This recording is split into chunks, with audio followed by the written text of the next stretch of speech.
Guys, it's Ollie here. I'm with Chris. Going to be doing an interview with Chris today, just about his magic, his inspirations, etc. So we'll get started. So, Chris, do you just want to introduce yourself? What type of magic you're into, where you're from, etc. Absolutely. So my name is Chris Marjosian. A lot of people know me as DieHardMagic. That's my pretty much like my name on my social media platforms. And I am actually from the metro Detroit, Michigan area, and specifically the city I live in is called Farmington Hills. Awesome. So I've never heard of that place personally. Small town. It's not too big, but it's not too small either, you know. Detroit's actually a pretty big city though. Yeah, Detroit is, yeah. So I'm going to start off with the two probably most obvious questions, which is how and why did you become a magician? Who was your biggest inspirations, etc.? So, I mean, growing up, I would watch magic with my grandfather, and you know, we just watch like almost like a Masters of Illusion. It'd just be different magicians sawing each other in half or disappearing and appearing in the crowd, and I would just be so fascinated by it. And you know, Yeah. me and my grandfather would watch like other ones that were like close up, you know. And I just remember that like I would just go crazy over the magic. So he showed me a quick trick. He just showed me a quick pick a card trick, and he'll find it in the deck. So I started doing that to people, and you know, as I started doing that, people would look at me and say, "Hey, I know how to do a trick. Let me show you one." And at some point, I just would be in school with my friends and just people around me and say, "Hey, can I show you guys a magic trick?" And I just show people magic, and I just loved it. You know, the reactions that I got from people were amazing. You know, I just fell in love with it. And I'd say one of my biggest inspirations until this day would be David Copperfield. I mean, I saw him twice when he came to Detroit. You know, matter of fact, actually, I think I saw him 3 times when he came to Detroit. Wow. And he was very inspiring to me, you know. And another magician I really liked is he's kind of underrated in my opinion. His name is Ricky Jay. I saw a special on him back in the day, and I'm talking about this is back in the 90s. And you know, watched his card magic, and then at the end he did the cups and balls, which made me just fall in love with the cups and balls. So yeah, those are, I had to say, are some of my inspirations growing up with magic. Awesome. I read the other week, I read Joshua Jay's new book, and he goes on about how his inspiration's Ricky Jay as well. Brilliant magician. I bought that book. Did you? Yeah, I went to his lecture recently. Matter of fact, I was going to touch up on him a little bit later, I think during one of your questionings, but yeah. Awesome. Yeah, well, I haven't read it yet. I just, you know, I'm not much of a reader, but I do want to get into it and read it. You know, I hear it's really, really informative. Definitely worth a read. Next one's kind of a quick one. It's more of a statement than a question. So gimmicks, yes or no? Do you use them? Do you like them? Do you not? Absolutely. So I do use gimmicks, and I'll be honest with you, when it comes down to it, I do like doing tricks that are not gimmick, just because I enjoy being able to let, like, for example, a coin trick. I like being able to do a coin trick where it's just 1 coin or 2 coins that I can hand them out for inspection at the end. Yeah. And the best part about doing that is you can use somebody else's coins and not your own. But yeah, I do use gimmicks. Yeah, for me as well, because I prefer using sleight of hand. It's the fact nothing can go wrong. You don't have to rely on anything. There's no funny bits that can, without giving anything away, obviously there's no funny bits that can go wrong. You're totally reliant on yourself. Absolutely. That's my stance on it as well. So bit of a funny one. So if we was to give you $100 now, what would you go and purchase?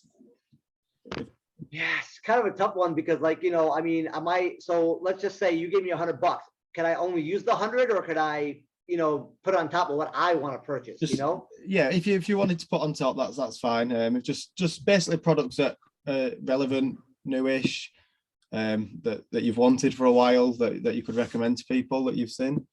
Well, actually, you know what? I haven't had this yet, but there's something I really want called it's called the Infinity Watch. It's actually really cool. It's like a watch that you could use to do mentalism magic, like being able to, you know, use the watch to predict a time somebody will write down, or just other things. And it's a pretty expensive watch, so I'd use that $100 towards that, because it is a pretty pricey product. But you know, I know another magician who actually uses it, and he told me it's worth every penny. Yeah. That's awesome. I've not seen that personally. I'll have to have a look into that and see what it's about. So what would you say you've purchased in the past that's had like the best impact on your set list? Is something you've bought previously and you thought, wow, and you still use it to this day? Well, so something called the hot rod, which comes with like these little gems on them, like they're different colors, like blue, green, yellow, and clear gems. And you go back and forth showing that it's the same on each side, and then you can change the gems to one specific color. So that's something I've always done. And I have this thing called a turbo stick. Now I didn't purchase it, but Richard Sanders, who actually has a site called Sanders FX, guy's super cool. Anytime I ever order something from him, he always sends me something for free. That's awesome. He sent me the turbo stick for free, coincidentally, and it's literally just like a little, looks like a little paddle with a little stick on it, and it's a paddle at the end, and I can make like little marks on it, and I can like take them off and make them come back on. And I actually use that with my street performing. That's like my opening trick when I have people come by. I do that trick back and forth, and then I pull like a little mini sponge ball out of it at the end, and then I go into a little red sponge ball routine. So that's probably one trick. Even when I do restaurant magic, that is one trick I have in my pocket. It is just a killer. It has probably one of the biggest impacts I've ever seen. It literally just has the most greatest reactions. Yeah, well, it's not pocket space either or anything, is it? It's like you said, it's a tiny little stick, so very minimal pocket space. All I gotta carry is that and a little bit, and like a little dry erase marker, which I can carry in my pocket, which, like you said, does not take up a lot of pocket space. So it's really nice. Pocket space is valuable as a magician. Very valuable. So obviously you mentioned performing in restaurants and on the street and stuff. Have you got any funny stories from any times you've performed magic to people on the streets, in a restaurant, at a gig? Well, there so I mean, at a gig, there was recently, actually, it's funny, I haven't told the story. I wanted to actually mention that on social media, but so on my table I have like a little, like a banner basically. Yeah. And it has like a photo of me, and somebody actually drew, it was a picture of me that somebody made into like a digital art, and it has like a bunch of colors in the background. It looks really cool. Just a couple weeks ago, I went to a gig, and this little girl that had met me, her and her mother had met me on the street when I was performing. That's how they hired me. And the little girl's in the room with me, just her and I in the living room, while everybody else is in the separate room. She looks at me and says, "Oh, you're wearing pants." And I just looked at her. I was like, "Oh, well, yeah." I was like, I kind of have to come wearing pants. And it just kind of, and I told the parents that. They just started laughing. And because I guess in the picture, it doesn't look like I'm wearing pants, because I'm kind of cut off at the waist in a sense, So I found it kind of funny, actually. But she's like, "Oh, you're wearing pants." I'm like, "Well, yeah, I kind of have to, And that was a really funny one. And, I've had times on the streets where people have tried to call me out on certain magic tricks. That's pretty much it. But yeah, I think that was probably the funny story when the girl looked at me and said, "Oh, you're wearing pants." I think that one really took the cake on that. Yeah, obviously with all the, I think I've seen the picture, to be honest, with all the colours blended in and stuff as well. Yeah, I can see where she got that from. Yeah, on the streets, people calling you out. I think you get that wherever you go, don't you? It's oh yeah, street performing is one of the toughest, because I have actually somebody off the Magicians Only website was telling me, and our Facebook page, we were talking, she's a street performer as well, and she was telling me, she says, "You know what, Chris, you got to remember something. On the street, like when somebody comes to see you perform at like maybe the Magic Castle or on stage, they're expecting a performance. So they might catch something, but they won't say anything. But on the street, people are not expecting to see you. So a lot of times there's going to be people. So you have to expect that people might want to try to call you out. You might get a heckler. Yeah. It's going to happen because that's not what people are expecting. And, like I said, street performing really shows you, like, it really kind of shapes you up, in my opinion, because it's tough. You don't know what crowd you're going to deal with. Yeah, which is the best way to improve, really. So definitely recommended then, if anybody wants to step out of the comfort zone. It is definitely something that you have to get comfortable with, Yeah, definitely. I don't know what it's like over there with the people, but some of the people over here aren't the nicest, so they are quick enough to call you out. I'm guessing the kids. A lot of the kids are always the ones that try to call you out. It happens a lot, mainly with the younger crowd. Most of the parents and the adults would be pretty cool about it. It's very rare if I ever have a parent call me out. Yeah, but kids see everything. They don't miss a thing. It's crazy. Oh, they see everything. So obviously you post quite a lot on social media, Instagram, TikTok, Facebook. How do you feel about posting magic on social media? Do you feel like it's a positive thing with so many people doing it now? Or do you feel like it's negative? Because obviously people do give certain things away. it's a positive and negative. Here's the thing, Ali. When it comes down to it, I look at it like this. When COVID happened, what happened? A lot of magicians were going to virtual shows. Yeah. Now, that's not a bad thing. Only thing I don't like about virtual shows is the intimacy is gone. Magic is it's an intimate like art. So you're up close and personal with the people. But social media is where a lot of people, like, even though I'm not his biggest fan, but he made himself, famous doing magic on social media, was Julius Dean, which a lot of people know him. The guy has millions of followers. Now, I don't agree with what he's doing right now with his prank videos, but at the same time, he made his name and who he is with magic. Now, in my opinion, I think it kind of ruined the integrity of magic a little bit, in a sense, doing his videos. And I don't agree. Like, I don't mind that there's a magician out there showing how to do something simple, like maybe passing a salt shaker through a table. That's not exactly a trick that somebody like necessarily marketed, that anybody can buy a salt shaker and some napkins and learn how to do that trick. But if it's a trick that you can buy off something like Penguin Magic, like something like, maybe Nicholas Lawrence puts out, which I have a few of his products, that's great. But to reveal something that somebody that is charging $40 or $50 for, or whatever it is, I don't approve of that. I don't like it. Yes. So social media can be a pro and a con. So like I said, you can really make yourself with social media. It doesn't take any money. All I got to do is take my phone and hold it up, or like what we're doing right now, and people will start to know me the more I post on social media. Definitely. So I do find it great that there's a lot of magicians out there that are consistently posting on social media, but the ones that are revealing tricks that should not be revealed, I don't approve of that. And I'm sure a lot of magicians feel the same way. Yeah. Like I saw one the other week on TikTok. Do you know the trick? I can't remember who made it, but do you know time? So you have the card and then it turns the card and it turns into the watch. Yes. I saw a guy who did that on TikTok, and then somebody had basically duetted his video and said no, and just like straight out revealed it. Yeah. And I saw that. Yeah. And I think the trick is called Watch This. And yeah, like I just despise that. I think it's just disgusting. Like the guy, he's a creator. He created that trick. Like, why ruin it? To me, it reflects more of who you are as a person than it does on anybody else, Yeah, because people know. I expect, people know magic's not real. It's illusions and sleight of hand, exactly. And you're revealing, and it's like. But not knowing how to do the trick, no matter what, like, and I'm sure as a magician, one of the biggest compliments a magician gets is, "How'd you do that? How the hell did you do that? Oh my God, that was so cool." That's a great compliment. And I've had a couple people say, "Well, you show me how to do that," and I just kind of laugh it off. But most people don't want to know how the trick is done, because it really does ruin it. You know what I'm saying? I mean, I got family members like my cousin, who's my best friend. He knows pretty much almost how all my tricks are done, because we've been so tight since we were 5 or 6 years old. So I taught him my stuff, but I don't go out advertising people how I do tricks. No, yeah, like exactly. I said, there's a big difference in teaching somebody how to do a simple card trick and teaching somebody how to do a trick that costed somebody else $100 to purchase. Yeah, that's taking basically money off the creators, and that's really it's their living, in it. So, but yeah, no, it's I know it's a touchy subject at the minute, so I just wanted to include it in there. But obviously, as I mentioned, I know you're very active on TikTok. You post probably every day if you can.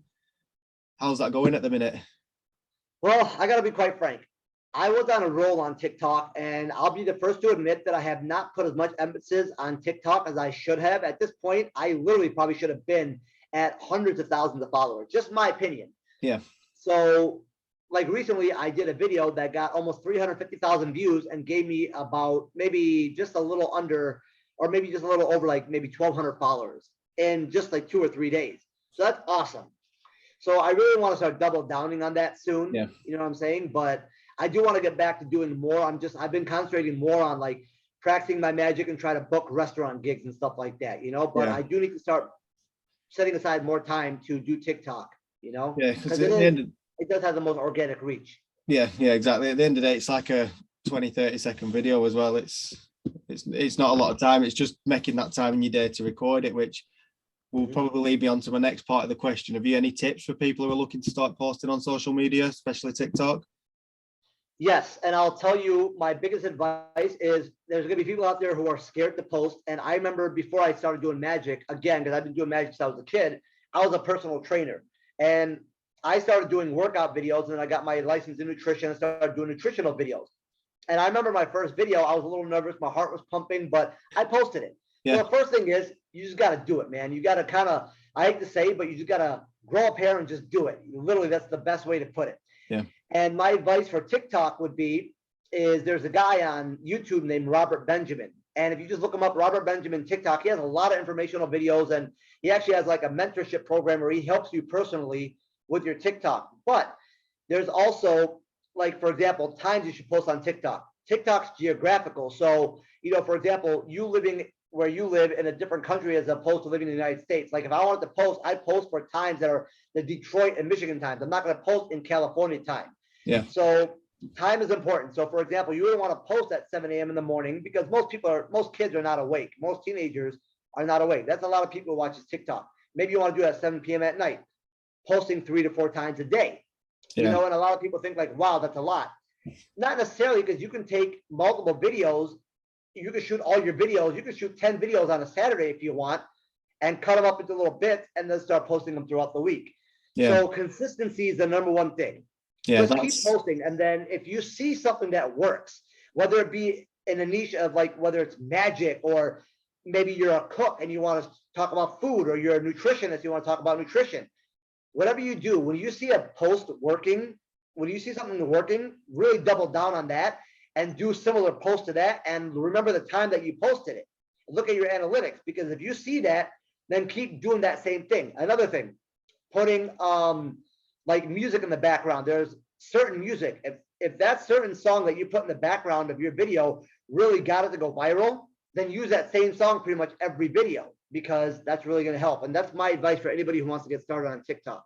Yeah, going back to what you said about consistency, I found that was difficult for me. So what I've done now going forward, because I was posting like 1, 2, 3 times a week. Mm-hmm. I found it difficult to post. So what I'm doing now is I'm taking a few hours out of a day, once a month or once a week, filming everything, just editing it down, breaking it down, and doing it like that. Just because I found it difficult. Because when I started, I was literally every night I was sat trying to find something to film. So now I'm doing it in kind of one sitting, and then I can just upload on a multiple. No, of course, and you know what? It really is, you know. And here's the thing: as a magician, I'm sure you've probably done this before. Like I've done 40 takes for some of my videos, because you know I might do a trick and then like, oh my, okay, I look at the whole video, I'm like, okay, I flashed.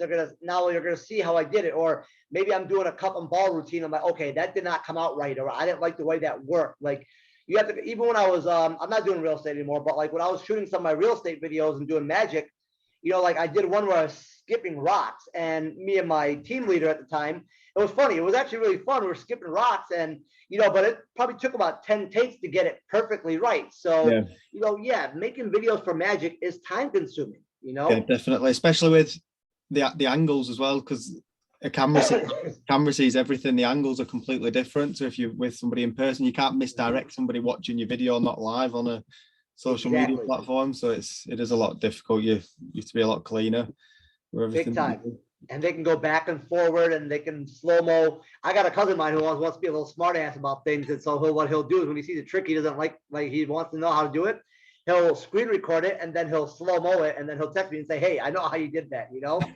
So he likes to do that just to kind of mess with me, but you know what I'm saying? But yeah, that's what sucks about, so that's another con of social media, when you're doing a magic trick. Like certain tricks, it's so easy just to keep going back. If you forward through it 5 times, eventually you'll be like, oh, I get it now. Yeah, because there's the old saying that once is a trick, twice is a lesson. Obviously on video they can watch it as many times as they want. Scott Alexander said it like that. He did a really funny trick, and then at the end he said, who wants to see it again? He said, no way. He said, first time is entertainment, second time it's educational. Yeah, so, exactly. Does make sense.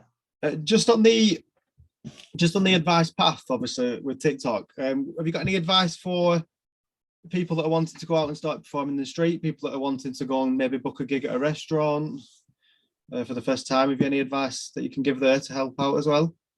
So I can't touch up too much about restaurants because I don't have that kind of experience. There's other magicians on Magicians Only that have it. But recently, I'll touch up on some restaurants that I'll go into street performing, because that's more of my specialty. I've been doing it the last 2 summers. But So Michael Eaton, one of the magicians I was telling you about, basically, he's been doing restaurant magic for probably 2 decades. He talks about one of the best approaches is to go to the restaurant as a patron, sit down, have some food, chat up the waitress, the bartender, whoever it may be, and then somehow get into the conversation that you're a magician and show her a trick. So like recently, I was at this place called Mr. Joe's. My cousin and I'm like, hey, you want to grab some lunch? Let's go there. I want you to try their burgers. They're amazing. So we get there, and towards the end, I'm like, you know what? Hang on. I want to show the waitress a trick. So I said, hey, listen, before I leave, I'm a magician. Can I show you a trick? I did a quick mentalism trick for her. She flipped out. She brought one of her coworkers over there. And then finally I asked them, like, have you guys ever had a magician? So she brings her manager over, and I start talking to her, and her manager had already met me prior. So she was super cool. Yeah. So, I show her another trick, and then I realized, like, oh, wait, I got a deck of cards in my jacket pocket. So I pull out my cards, start doing a couple other tricks. And at this point, I got about 5 waitresses plus a manager by me, and they're all seeing the magic. So, then I finally asked her, I'm like, have you ever thought about having a restaurant magician here, yada, yada.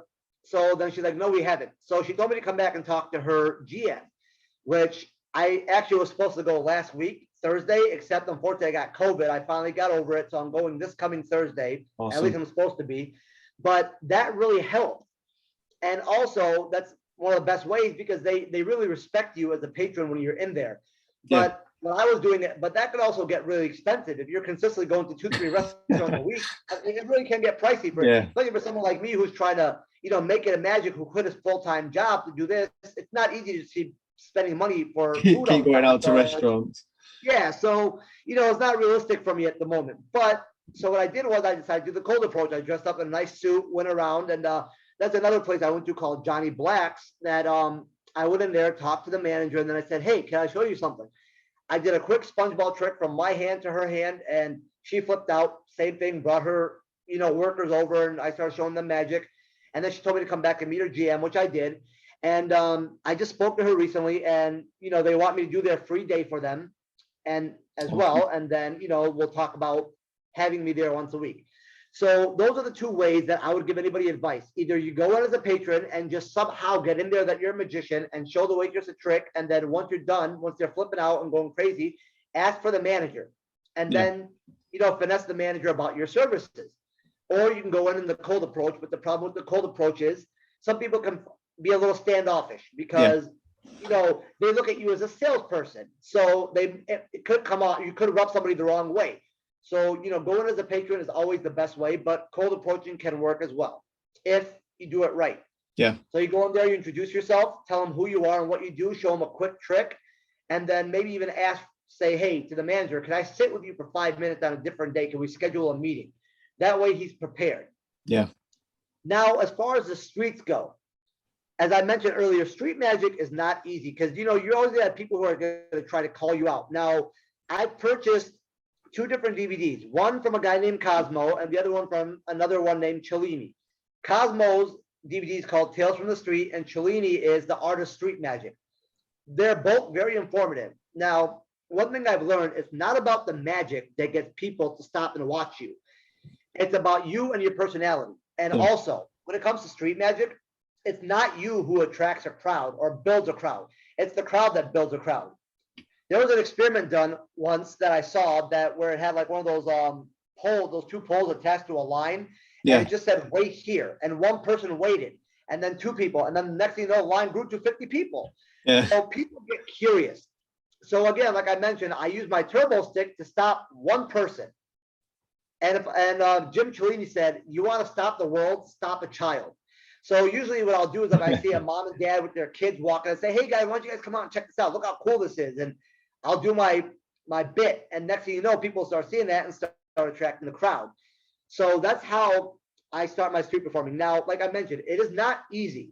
Not all days are the same. Now, I'll be honest with you. Like when I first started, I made very minimal in tips. And since last summer, my tips have gone up significantly because you learn a lot of things. So if you're asking me for my advice to give to people, I hate to say it, but it really is just, you got to go out and do it. You got to pack your stuff up. You got to drive to the location, set up your table, and just wait there for somebody to come by. Now, another street performer, which a lot of people know, Gazzo, he talks about just sitting there and being patient and putting like a little sign that says world's greatest card trick and just wait for somebody to approach you. You might wait 3 hours. Me personally, I like the approach of trying to pull people in myself. Yeah. So again, best advice, get a few tricks that you really like to do. Really double down on those tricks and then go out there and just do it. Now, the way I end my show, another thing you were asking me, like, what have you purchased in the past that really helped? I purchased a lecture with Gregory Wilson and Chris Randall. And Chris Randall does the Bill and Lemon, which he learned from Scott Alexander, and he does that in Vegas. And I pretty much do that same exact skit. I do a similar rope routine, although I change it up a little bit, but that's my ending act. I build a crowd. I take a $20 bill from somebody. I make it disappear. In the end, it appears inside of a lemon when I cut it open. And that gets the crowd to go nuts. People are like, oh my God, if my name is on that $20 bill, I'm going to go crazy. And then I ask for the tips at the end and thank everybody for watching my show. But yeah, street magic, I love it. I'm not saying I'm a pro at it, but it's become like one of my specialties. And I love it because I can literally get up any morning and just head anywhere that's busy and do it. Yeah. But again, there's pros and cons to it, but that's, like I said, my advice to anybody is get a few of the best tricks that you have and just go out there and do it. And you will learn in time. Literally, you will just learn in time. It's the best way to learn, isn't it, really? Just to go out and do it. You got to just throw yourselves out to the wolves, unfortunately. People say like, oh, you just threw me out to the wolves. Like I said, unfortunately, do a little studying, do a little research on street magic. Like, buy the DVDs. I would recommend all 3 of these DVDs. Gazzo's live lecture. I would recommend Cosmo's DVD, Tales from the Street, and Jim Cellini's DVDs. Yeah, they're a little pricey, but you know what? They are totally worth it because you will make your money back tenfold. Yeah. But again, after you've done your research, really just go out there. And another piece of advice I would have for a street performer is I learned this from Jim Cellini and Cosmo when they were talking. Funny equals money. When you get your people to laugh, that's when they want to pay you more. Yeah. So, you literally really, if you have some funny, like if you're that type of person that just naturally, everything you say just delivers it, your delivery is funny. Think about something that you've said to people that just gets people to laugh their ass off. Use that in the street. Because I promise you, when you get people to laugh, they're going to like you more. And the more they like you, the better you'll feel like your performance. Yeah, that's awesome. That's awesome advice. I mean, the only other thing I've ever said is just go out and do it, because it is, even if you mess up, it's only a card trick. It's not it's not the be all and end all. It is only a card trick or a sponge ball. It's, at the end of the day, you get better with practice. Absolutely. Yeah. Absolutely. I mean, you have any idea how many listen, there was one. So when I do the street performing, I have a Crown Royal bag. And at the end, I pull the lemon out of the bag, which pretty much when I show it, there was nothing in there. I do a little snap, pull out a lemon, say, oh, there's a lemon here. I twist it, show everybody it's full lemon, it hasn't been cut open. And then I cut the lemon open and, show that the bill's in there. I'll be like, and basically whoever gave me the bill, I don't give the bill to that person because they're already invested in the trick. I give to a random person in the audience, they open up the bill and flash it to everybody, and they do. But there was one time I was having a struggle, and in the end, the bill wasn't in a lemon, and I had to pull the bill out of the bag and give it to the guy. So, and that was like within my first few weeks of performing, and like I was so nervous. So I was a little embarrassed about it, but it happens. You just gotta dust yourself off and just move on. Just understand that it's a learning experience and just go from there. Don't mope about it. Now, you want to be a little sad about it, you want to be depressed about it, fine. But don't be depressed about it for more than 10 minutes. Yeah. Get upset, get it out of your system and move on, because it's going to slow you down and hold you back if you keep thinking about it. Definitely. And it's not even, I mean, you can relate that to anything, not even just magic, because you get setbacks with everything that's worth putting time and effort into. You're going to get setbacks with whatever you do. Absolutely. So probably more going into the future now. What's the future look like for yourself? Where do you see yourself in 5 years? Long-term plan for DieHardMagic as a brand? Have you ever thought about lecturing, stage shows, creating magic? What's next for you? As far as creating magic, that's one thing. Yeah, I think about it all the time, and then I see other people coming out with magic tricks. I'm like, man, why didn't I think of that? So I think, and I'm not trying to sell myself short, but I forgot who I heard this from. Is another magician said that there's two kind of people in this world. There's performers and there's inventors or creators. I'm a performer. I'm like, yeah, I'll take some magic, and like a lot of times I'll learn it and I'll try to add my own skit to it instead of doing the exact skit that the performer did. Like, for example, a trick that Gregory Wilson does called Pointless with a pen, where I'm making the pen tip go back and forth. I pretty much use his exact skit. I just change up the wording a little bit. But as far as creating magic, I don't see that in my future. If it does, that'd be a blessing. That'd be amazing if I could ever create a trick. I've always just want to create just one trick that's my own, And these days it's hard to create anything original. A lot of things stems from something that you learned, and you just kind of use that idea and kind of make something of your own. So that would be, like I said, really nice if I can do that. Lectures, I've never thought about lecturing, although if my career ever took me there, that'd be great. I mean, 5 years from now, I think every magician who does something always dreams about being famous, because it's when you do something you love and actually get paid for it, it's an amazing feeling, So do I ever think like I get to, David Copperfield level? No. But, to be somebody like maybe like Joshua J, where maybe I'm touring and doing different lectures and doing like different magic shows and like little venues and stuff, or even big venues, yeah, that would be a dream come true. I would love to be able to travel and do magic, maybe do like what Jim Cellini and Cosmo did, like, during the wintertime, maybe go away for a few months to like Florida or California and, perform on the street there. That would be a dream come true for me. And yes, stage magic is definitely something I want to get into, which, I want to do more like parlor and stage shows, because everything I do is close up. Yeah. But it would be nice to perform for maybe, 300 people in a stage, and maybe have some bigger props, like I said, not saying like where I'm like, sawing myself in half, but where I'm doing more things that can actually be seen on stage. Yeah. So that's, with God's blessing, that's my goal in 5 years, is to just be active in my magic and really be able to make a great living off of it. That's awesome. Hopefully you manage to do that. I'm sure you will. You're very talented. Thank you. And that leads me on to my last question. Not really a question. It's, have you got any magic tricks you can show us now? Yeah, absolutely. So awesome. Here, I'm going to bring this down a little bit. You see if I could actually show you without having try to keep my face in the camera. Okay. So look, I got a book of matches here. Okay. Yep. Now, typically this is something I would give you to hold, so you have the security of it, but unfortunately I can't do that. So I'm going to leave it right here in front of you. Okay. But for now, let me go ahead and take out the matches real quick. Be about 3 weeks if you sent it to hold. I'd be able to hold it in about 3 weeks. Yeah, right. Yeah, right. In 3 weeks. Yeah, so I basically let you hold it, but in this case, I'm going to leave it right here. Now, Ali, there's 52 cards in a deck. We're going to burn imaginary cards, and you're going to make the choice as to what you want to burn. So 52 cards in a deck, and it consists of numbers and pictures. So which cards do you want to burn? Do you want to burn the numbers, or do you want to burn the pictures? Pictures. You want to burn the pictures. Okay, fantastic. So here we're going to do. We're going to go ahead and burn the pictures.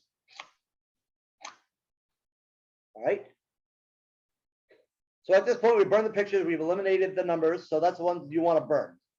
So now you have 3 different pictures. You have queens, kings, and jacks.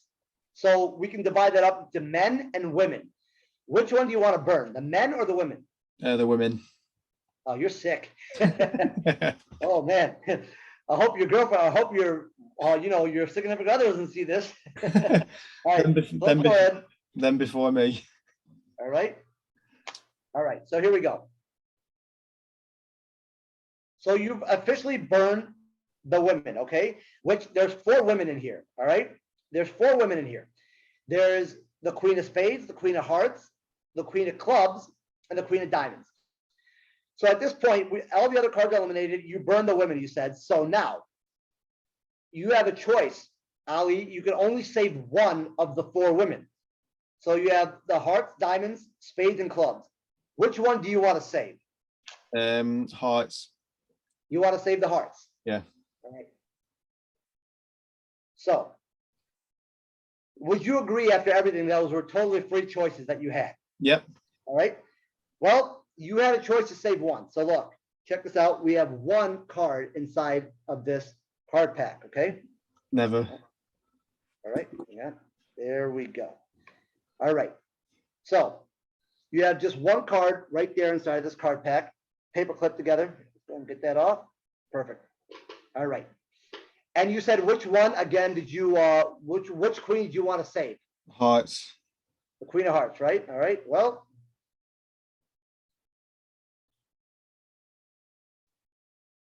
Wow. Awesome. I love that. thank you. This is actually a trick by Joshua J called Inferno. It's really cool. He actually performed this at his live lecture, and I just loved it. Yeah, You know, I can see why. it is a cool trick, and you know, at the end, this can be handed out for examination. Look, it's like nice and burned and nice and crispy. Yeah, it's awesome. That it's brilliant. Thank you, thank you. Might have to have a look at that one myself. It's a great one, man. I have not performed this trick yet, but I feel like, you know, when he did it in person, and like I said, when I was at the lecture and he did it, everybody's like, whoa. So like he sold a bunch of the tricks at the end. I'm like, I got to get this specific one because I really like it. So that was your first performance then? That was literally my first performance. So thank you. Because now I can guarantee do it out in public. It's a good first performance. Anyway, I've kind of gone through everything I wanted to go through. Is there anything else you want to add before we go? Other than thank you for, you know, interviewing me. I really appreciate it. I really actually enjoy like doing stuff like this. I really enjoy podcasts. So thank you for having me on. Definitely. I'll put all your social medias and everything in the description below. I'll also link on the pages dotted around. And that's it from me, guys. Ciao. Cheers. Thanks, Chris. Thanks, Ollie.